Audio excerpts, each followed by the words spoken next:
97.5 Y Countrycast. Yes, we are back, and we are here for you. Yow. Oh, man. All right. It's Matt Malone and Johnny Walker are here with you. And Johnny, we've got a lot to get to today, and it's a buffet of information, we'll say. Ooh, so good. Great tease. And actually, you know, I noticed you hesitated there for a second. Is Cat got your tongue? A little bit. You know, Cat did get my tongue. I've got a very interesting story for you this afternoon. Or this morning. What time is it? I don't even know. So this story is about the Cinnamon Toast Crunch phenomenon that you've been seeing about, what was it? Cinnamon Toast Crunch shrimp, that the guy found shrimp in his Cinnamon Toast Crunch. You remember this story? I do. Yeah. So now there's a San Antonio hardcore kitchen that's trying to cash in on this whole thing. I don't know. Would you try this? Cinnamon Toast Crunch sprinkled over chicken wings and then deep fried and then served with melted marshmallow sauce and hand cut fries.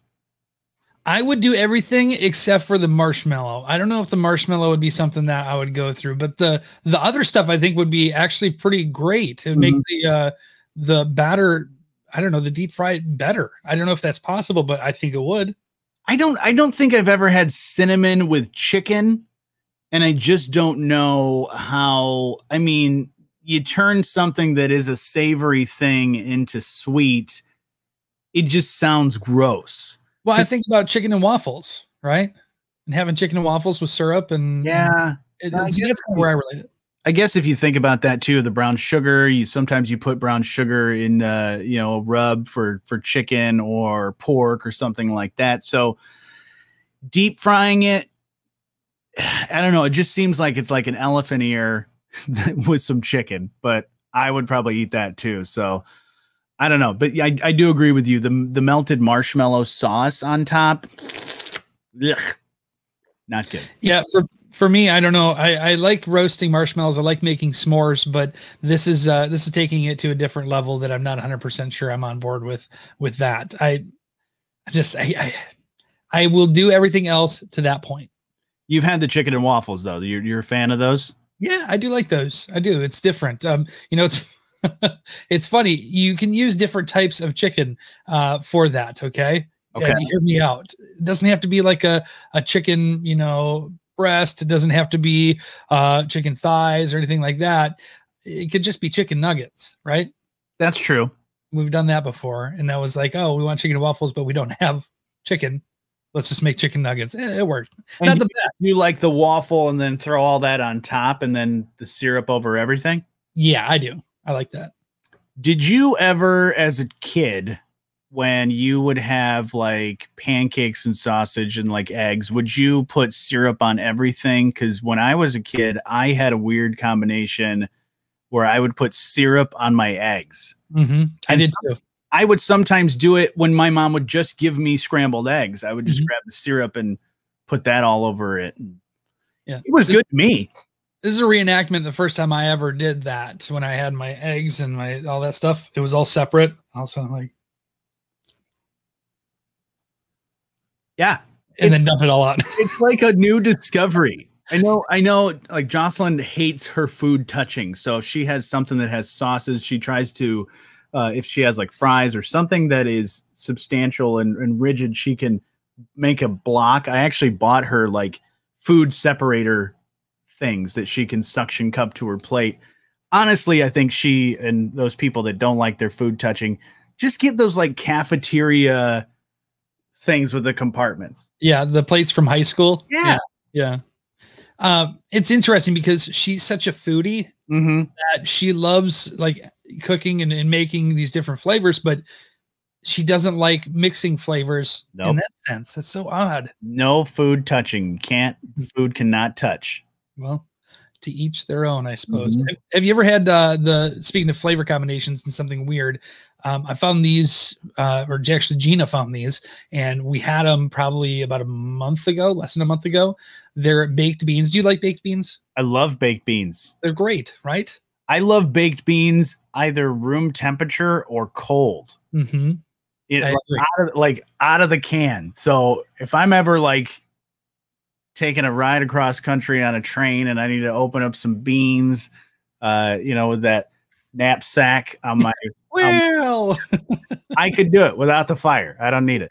You think I'm weird when I eat cold beans, but I think they're delicious. But what about these baked beans? What do you got? So these ones actually were a strange flavor combination, and it is Dr. Pepper baked beans. And it sounds odd, but it's got so many flavors in it, and it's molasses type and all that kind of stuff that's in there. It actually made the baked beans really good, different than traditional baked beans. Mm-hmm. But it's almost like we'll use the train analogy. When a train is going to hit something, and you're like, I should stop. I shouldn't watch this, and you just keep watching. It's the same thing. I should stop eating this, but I can't because this taste is so different and so interesting to me. So these were this is how it came in a can, or did somebody give you a recipe for it? No, they came in a can, actually a big old 2-liter of Dr. No, I'm just kidding. It actually came in a baked bean can. Well, that was making me think about how Southern people put peanuts in their Coca-Cola. I was thinking like maybe next time, or you come over this summer, we'll have some Dr. Pepper and we'll do a couple scoops of beans into the Dr. Pepper and see what that tastes like. This doesn't taste the same as I remember. I was good with 23 flavors, and then you just added about 4 more, and I'm not good with it. Right.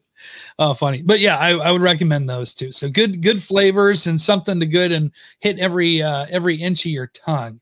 Well, umami. Umami? Yeah. That's that flavor combination that like there's salt, sweet, and then there's like umami, which I don't know what it means, but I think it's literally umami is when you eat something and it tastes so good, you're just like, ooh, mommy. That's what I was gonna say. It sounds like an expression to me, but I've never heard that expression. But you've heard this expression, the cat got your tongue. In fact, we started the conversation with that. Do you know where that came from? I don't. Okay. Was there literally a cat getting someone's tongue? In a way. So there's two different stories that I've got based off of how this saying came to be. So obviously we know it's someone who remains silent, and they're like, oh, what's going on? Cat got your tongue. But the actual origin, one of them is the first one where someone come home from a whip called a cat 9 tails. All right. Yep. And this was used by English Navy for, basically, getting stuff done, right? And it would leave their victims speechless with, hitting them with this one. The second one goes back to the ancient Egypt times, right? You remember those times? They're great times. I'm envisioning myself riding a camel. Yeah, lots of architecture. Yeah, but so with this, this is where liars' tongues were cut out as punishment and fed to the cats. So see, that makes more sense. Yeah, I mean the whip one too, but the feeding the tongue to the cat makes a lot of sense. Yeah, but it's also Aladdin. I don't think that's Fancy Feast. That cat. Oh no, that's tongue. But okay, so you were saying about sayings and weird sayings, and there's so many of them that we everybody uses all the time. But you're the only one still to this day, and even as I've visited your family and the area you grew up in, I still don't understand horse apiece. It's a horse apiece. It's the same. They're both two horses. They're no matter which way you got it. Do you know the origin of that, or did you just make it up? No, I definitely didn't just make it up. We always say it in Wisconsin. Let me see if I can find it. I'm pretty sure you're the only one that I've ever hear say it. I'm going to see it. You know what? Maybe next week I'll come up with figuring out what that is. Yeah. Yeah. It's a horse apiece. It's a real thing. It'll give you a whole week to just come up with a fake story. So you go ahead and do that. I guess you could say that right now. Cat's got my tongue. There you go.